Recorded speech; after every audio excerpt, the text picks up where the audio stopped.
ಎಲ್ಲರಿಗೂ ನಮಸ್ಕಾರ. ಸರೋಜ ಕಿಚನ್ಗೆ ಸ್ವಾಗತ. ಸಿರಿಧಾನ್ಯಗಳಲ್ಲಿ ಒಂದಾದ ಸಜ್ಜೆ ನೋಡಿ, ಇದು ಸಜ್ಜೆಯಿಂದ ನಾನು ದೋಸೆಯನ್ನು ಮಾಡಿದ್ದೀನಿ.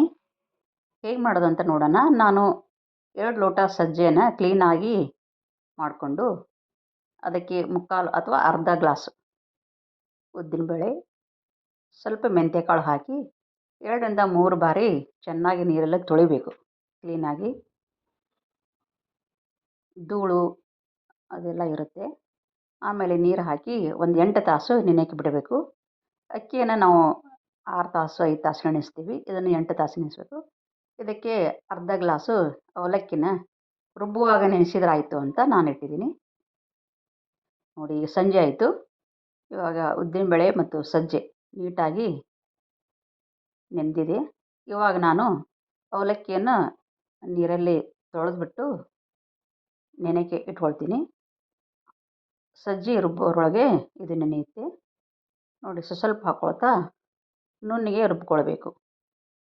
ಸಜ್ಜೆ ಮತ್ತು ಉದ್ದಿನಬೇಳೆ ಒಟ್ಟಿಗೆ ಹಾಕ್ಕೊಳ್ತಿದ್ದೀನಿ. ನೋಡಿ, ಈ ರೀತಿ ನುಣ್ಣಗೆ ಆಗಬೇಕು. ಸಜ್ಜೆ ಸ್ವಲ್ಪ ಗಟ್ಟಿ ಕಾಳು, ಹೀಗಾಗಿ ಬೇಗನೆ ನೆನೆ ಹಾಕಿ ರುಬ್ಕೊಂಡ್ರೆ ಒಳ್ಳೆಯದು. ಆನಂತರ ನಾನು ಅವಲಕ್ಕಿನ ರುಬ್ಕೊಂಡು ಎಲ್ಲ ಹಿಟ್ಟವನ್ನು ರುಬ್ಬಿ ಸ್ವಲ್ಪ ಉಪ್ಪು ಹಾಕಿಬಿಟ್ಟು ಇಟ್ಟಿದ್ದೀನಿ. ಕೈಯನ್ನು ಕ್ಲೀನಾಗಿ ತೊಳ್ಕೊಳ್ಬೇಕು. ನಾನು ಕೈಯಿಂದ ಕಲಿಸ್ತಾ ಇದ್ದೀನಿ. ಚಳಿಗಾಲ ಇರೋದ್ರಿಂದ ಹಿಟ್ಟು ಬೇಗ ಉಬ್ಬಿ ಬರೋಲ್ಲ. ಈ ರೀತಿ ಕೈಯಿಂದ ಕಲಿಸಿದರೆ ಬೇಗ ಫರ್ಮೆಂಟೇಷನ್ ಆಗುತ್ತೆ. ಹೀಗಾಗಿ ಕೈಯಿಂದನೇ ಕಲಿಸ್ಬೇಕು. ನೋಡಿ, ಇದನ್ನು ಮುಚ್ಚಿಟ್ಟು ಮೇಲೆ ಒಂದು ಭಾರವಾದ ವಸ್ತು ಇಟ್ಟು ಕೈ ಬಿಡಬೇಕು. ಬೆಳಗ್ಗೆ ನೋಡಿದಾಗ ನೋಡಿ, ಹಿಟ್ಟು ಈ ರೀತಿ ಉಬ್ಬಿದೆ. ನಾನು ಸ್ವಲ್ಪ ಉಪ್ಪು ಹಾಕಿದ್ರಿಂದ ಮತ್ತು ಕೈಯಿಂದ ಕಲಿಸಿದ್ರಿಂದ ಈ ರೀತಿ ಹಿಟ್ಟು ಉಬ್ಬಿ ಬಂದಿದೆ. ಸ್ವಲ್ಪ ಉಪ್ಪು ಹಾಕಬೇಕು. ಬೇಸಿಗೆಯಲ್ಲಿ ಮಾತ್ರ ಹಾಕ್ಕೊಳ್ಬಾರ್ದು. ಇವಾಗ ಎಷ್ಟು ಬೇಕೋ ಅಷ್ಟು ಹಿಟ್ಟು ತೊಗೊಂಡು ಅದಕ್ಕೆ ಉಪ್ಪು ಹಾಕಿ ತವಾಗೆ ಸ್ವಲ್ಪ ಎಣ್ಣೆ ಸವರಿಬಿಟ್ಟು ದೋಸೆಯನ್ನು ಹಾಕ್ಕೊಳ್ಬೇಕು.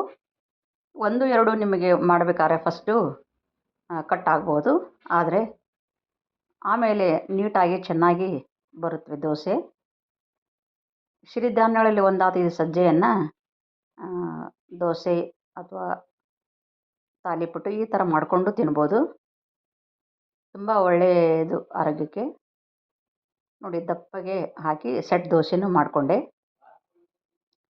ತುಪ್ಪ ಕೂಡ ಹಾಕ್ಕೋಬೋದು, ಎಣ್ಣೆ ಕೂಡ ಹಾಕ್ಕೋಬೋದು.